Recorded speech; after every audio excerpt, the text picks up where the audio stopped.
Sebelum bangsa Eropa datang untuk menjajah, masyarakat di Nusantara sudah mengembangkan kebudayaan yang tinggi. Ada banyak kerajaan-kerajaan besar, sistem politik yang rumit, hingga angkatan militer yang cukup kuat. Wilayah Nusantara juga sudah jadi jalur perdagangan internasional sejak 3 abad sebelum Masehi. Jalur perdagangan ini mempertemukan para pedagang dari Arab, Persia, India, hingga Cina.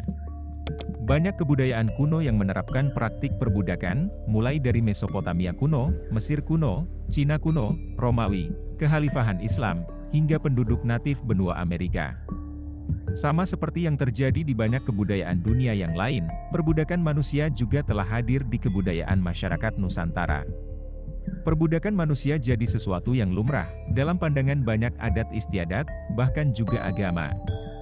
Agama Hindu dan Islam yang sudah berkembang lama sekali di Nusantara, sama-sama mengenal praktik dan hukum perbudakan. Perbudakan yang menghasilkan sistem sosial yang bersifat vertikal, sudah ada sejak zaman kuno.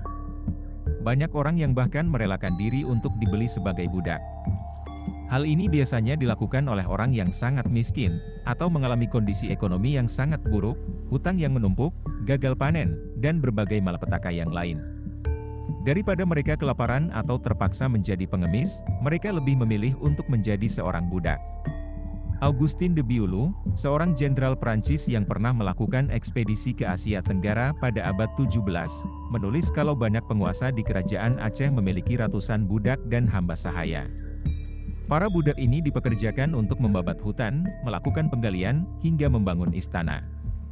Selain untuk tenaga kerja, kepemilikan budak juga menjadi salah satu ajang gengsi.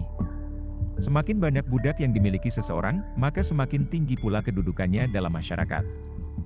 Jadi ketika Belanda datang ke Nusantara pada abad 17, mereka juga memanfaatkan praktik perbudakan yang sudah lumrah terjadi. Untuk menjalankan praktik perbudakan di Nusantara, Belanda memiliki kemudahan. Saat itu perairan Samudra Hindia menjadi jalur migrasi manusia dari berbagai wilayah. Mulai dari Afrika Timur, India, sampai Asia Tenggara. Belanda membeli budak dari pemasok budak di benua Asia.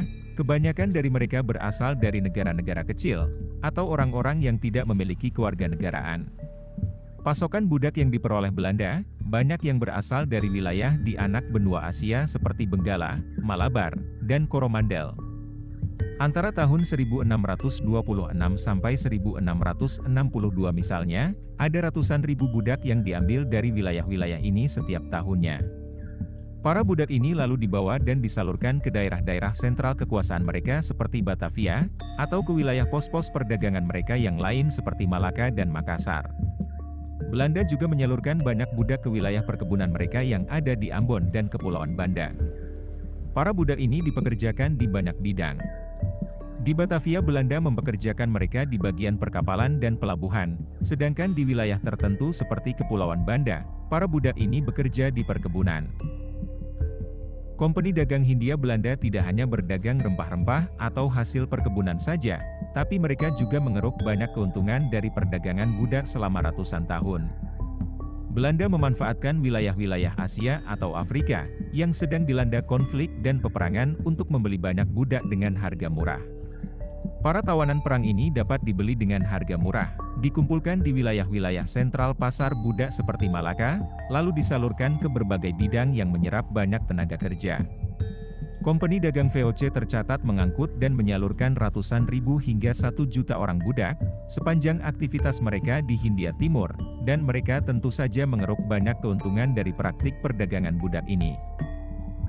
Jadi praktik perdagangan budak, tidak hanya umum dilakukan dalam penjajahan di benua Afrika dan Amerika saja, tapi juga di Asia. Hanya saja, berbeda dengan kolonialisme benua Amerika dan Afrika yang identik dengan kegiatan perkebunan, kolonialisme di benua Asia lebih ditekankan di bidang perdagangan. Sehingga, praktik perdagangan budak di benua Asia tidak berlangsung semasif di benua Amerika dan Afrika.